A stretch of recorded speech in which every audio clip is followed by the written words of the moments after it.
The strain inside South Africa's Legislative Assembly reached a climax today as General Bekkie Mone, recognized for his audacity and incisive rhetoric, adopted a rebellious position against President Cyril Ramaphosa, releasing an explosive denunciation that left the complete chamber in shocked quietness.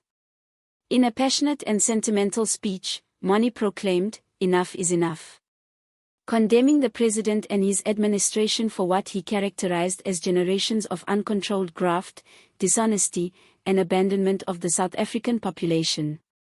What ensued was one of the most intense confrontations Parliament has witnessed in contemporary recollection. As his statements reverberated through the space, ANC participants shifted awkwardly in their positions while opposition sections ignited in ovation. It was a spectacle that represented a mounting tempest within South Africa's governmental framework, one that could transform the prospect of the ANC and potentially even the executive itself. The episode ignited when the discussion turned to national responsibility and charges of graft within governmental establishments.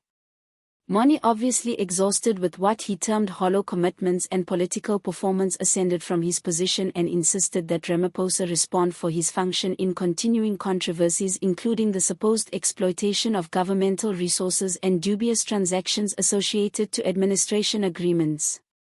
"You remain there and inform us about revitalization and transformation," Mone roared, gesturing toward the president. "But while you proclaim, your confederates are embezzling. The population are enduring while your administration submerges in graft. Enough is enough, Mr. President. South Africans merit the reality." Audible reactions occupied the chamber as ANC participants yelled in objection, but the opposition section celebrated enthusiastically, with DA Commander John Steenhuisen acknowledging in concurrence.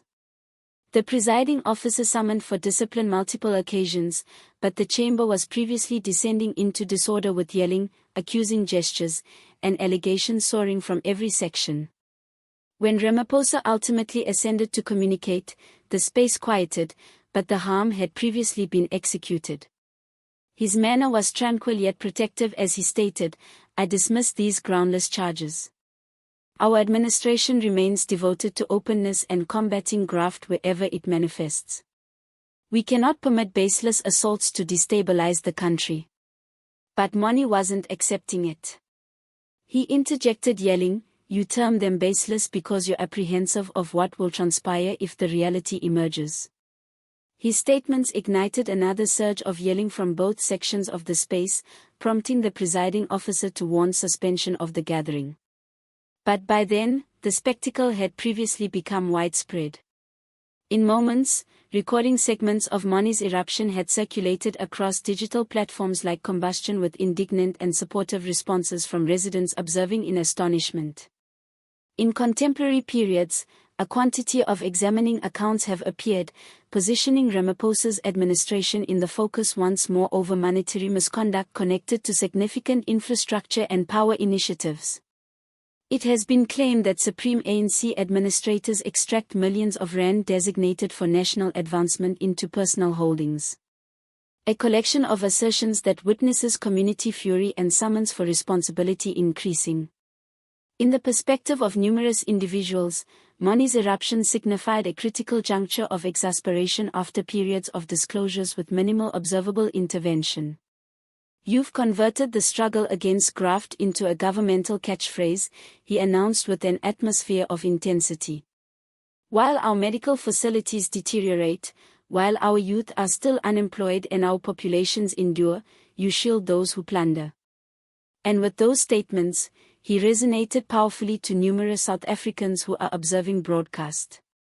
To numerous individuals, Mone's confrontation was not simply another legislative interaction, but was a unified expression of frustration from a country exhausted of perpetual controversies and violated commitments. As the contentious gathering ultimately diminished, the frustration overflowed into the passages of Parliament. Some ANC participants characterized Mone as a political schemer, claiming his aggressive assault was arranged by opposition factors determined to make Ramaphosa appear negative ahead of electoral timetable for subsequent year. Yet others in confidential statements disclosed that his statements manifested profound anxiety within the ANC itself, a reluctant acknowledgement that graft had contaminated its very foundation. Hundreds of demonstrators outside the legislative building elevated placards that stated, "Support Moni and Ramaphosa must depart." Demands for accountability and transformation reverberated through the thoroughfares as residents insisted answers. Commentators stated that this confrontation may indicate a theatrical pivotal moment in the executive of Mr. Ramaphosa, which has been battered by financial volatility and disintegrating community confidence. The responses detonated across digital communication channels. On X, previously Twitter, hashtags including #EnoughIsEnough, #Ramaphosa exposed and #StandWithMoni appeared. Within intervals, South Africans inundated timelines with communications of endorsement, exasperation, and complete astonishment. Moni articulated what every South African has been contemplating. One participant posted, "We are exhausted of speeches. We desire responsibility."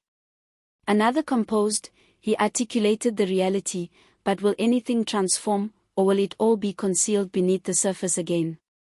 In just a limited intervals, segments of the confrontation had been observed millions of occasions, igniting intense discussions on audio broadcasts, intelligence programs, and digital platforms. For Ramaphosa, the scheduling couldn't have been more detrimental. His executive, formerly perceived as a symbol of revitalization after the turbulent Zuma generations, has progressively encountered criticism for what opponents characterize as inertia and indecisiveness. Despite repeated commitments to eliminate graft within the ANC, fresh controversies persist to appear, each one additionally harming his reputation. Political Confidence stated multiple prominent ANC participants have previously commenced quietly deliberating succession approaches should Ramaphosa's command persist to deteriorate. There's genuine apprehension that the ANC is forfeiting its control. One organization confident informed journalists the revitalization communication no longer persuades the population, it's transformed hollow discourse. After the turbulent gathering, Moni addressed the journalism outside legislative building, his tone resolute. "I articulated what required to be articulated," he announced. "South Africa cannot manage quietness anymore. The reality is agonizing, but quietness is fatal. We will not be coerced into capitulation." His statements attracted ovation from the assembly outside, with numerous vocalizing his identity. Within intervals, segments of his spontaneous information conference commenced spreading digitally, intensifying the controversy. Some perceived him as a champion of righteousness, a tone of bravery unafraid to confront even the supreme position in the territory. Others cautioned that his audacity may burden him significantly since the ANC possesses methods of suppressing disagreement within its membership. But Moni seemed indifferent. "If articulating the reality signifies forfeiting my position, well, so be it. I assist the population, not the dishonest." As community response intensified, insistences for examinations into supposed monetary misconduct in the executive also escalated.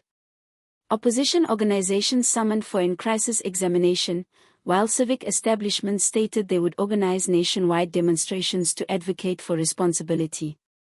Demonstrators totaling in the thousands materialized in Cape Town and Johannesburg carrying banners that stated "Justice for South Africa" and "Terminate the Deceptions." Meanwhile, Ramaphosa's advocates attempted to minimize the episode, maintaining his administration still remains devoted to transformation and openness. But opponents suggest statements are no longer adequate. What the population of South Africa desire is concrete transformation.